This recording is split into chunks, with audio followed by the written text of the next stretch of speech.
बिहार विधानसभा चुनाव के परिणामों में एनडीए की आंधी में महागठबंधन दूर दूर तक नजर नहीं आया। वहीं बात की जाए एआईएमआईएम की, तो एआईएमआईएम ने पहले की तरह अपना अच्छा प्रदर्शन जारी रखा और बिहार में पांचों की पांचों सीटों पर कब्जा कर लिया। यही वजह है कि एआईएमआईएम असदुद्दीन ओवैसी बिहार के सीमांचल की जनता का शुक्रिया अदा करने के लिए बिहार पहुंचे और एआईएमआईएम चीफ ने लोगों का धन्यवाद भी किया। लेकिन इस चुनाव में अपनी हार को कांग्रेस पचा नहीं पा रही है और यही वजह है कि अपनी हार और एआईएमआईएम की इस विजय रथ को बरकरार रखने को वो पचा नहीं पाई और यही वजह है कि कांग्रेस के मुस्लिम नेता एआईएमआईएम पर भड़के हुए नजर आए। हम बात कर रहे हैं बिहार विधानसभा में कांग्रेस के पूर्व विधायक दल के नेता डॉक्टर शकील अहमद खान की, जो एआईएमआईएम की राजनीति पर जमकर भड़ास निकालते हुए दिखाई दिए हैं। उन्होंने एआईएमआईएम पर हमला बोलते हुए कहा कि एआईएमआईएम फूट डालो और राज करो की राजनीति करती है। साथ ही साथ उन्होंने एआईएमआईएम के नेताओं के शब्दों पर लगाम की जरूरत भी बताई। कांग्रेस पार्टी के वरिष्ठ मुस्लिम नेता डॉक्टर शकील अहमद खान ने एआईएमआईएम चीफ असदुद्दीन ओवैसी की तरफ इशारा करते हुए कहा कि लोकतांत्रिक सिस्टम में बात करने का सलीका होना चाहिए। जिस तरह 1925 से राष्ट्रीय स्वयंसेवक संघ के माध्यम भाजपा हिंदुत्व का प्रोपेगेंडा कर रही है और उनकी राजनीति चल रही है, उसी नक्शे कदम पर मुसलमानों को इकट्ठा कर हिंदुत्व में विश्वास करने वालों को एकत्रित करने का मौका दे रहे हैं।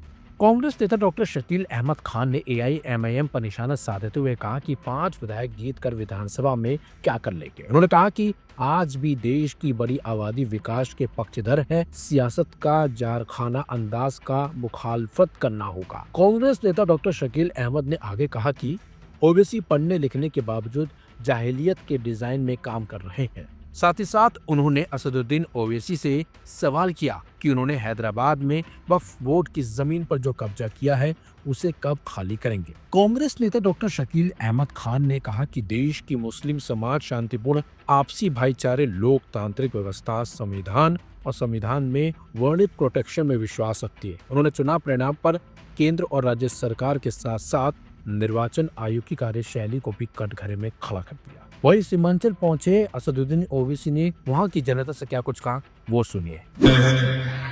जो नाकाम तो हुए हैं, मगर उनके हौसले और अज़म और वो आज भी उनके हौसले ऊंचे हैं। मैं आप तमाम का शुक्रिया अदा करता हूँ, खासतौर से बलरामपुर की आवाम का, कि उन्होंने 80,000 की तादाद में निकलकर अपने एक वोट का इस्तेमाल जनाब आदिल हसन के हक में किया है। और मेरा ये अखलाकी फरीजा है कि मैं आप तमाम का शुक्रिया अदा करूं। और रसूलुल्लाह सल्लल्लाहु अलैहि वसल्लम की हदीस शरीफ है कि रहमतुल्लिल आलमीन सल्लल्लाहु अलैहि वसल्लम ने फरमाया, जो इंसानों का शुक्र अदा नहीं करता वो अल्लाह का शुक्र अदा नहीं कर सकता।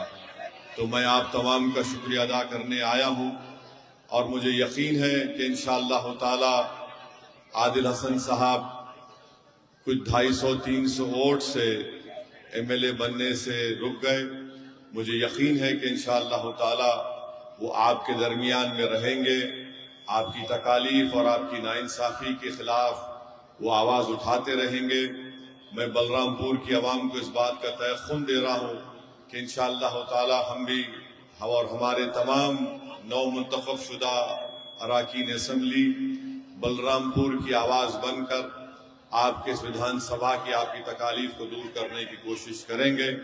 और मैं आदिल हसन साहब से भी कहना चाहूंगा कि वो अपने हौसलों को बुलंद रखें और ये वक्तिया तौर पर उनके सियासी सफर में एक छोटी सी रुकावट आई है, मगर मैं उनको मुबारकबाद देता हूं कि उन्होंने बड़ी बेबाकी के साथ और बड़ी मेहनत यहाँ के मजलिस के तमाम जिम्मेदारों ने की।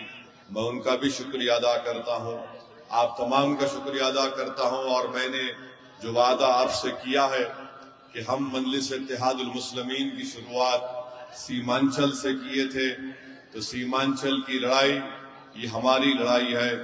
जब तक असदुद्दीन ओवैसी जिंदा रहेगा और मजलिस इत्तेहादुल मुस्लिमीन का परचम उठाकर सीमांचल की जनता चलते रहेगी, सीमांचल तरक्की करता जाएगा, सीमांचल से नाइंसाफी का खात्मा होगा।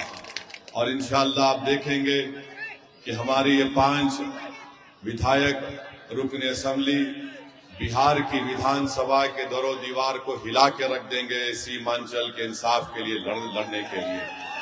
और इंशाअल्लाह ताला यहाँ पर एक नए दौर का आगाज होगा।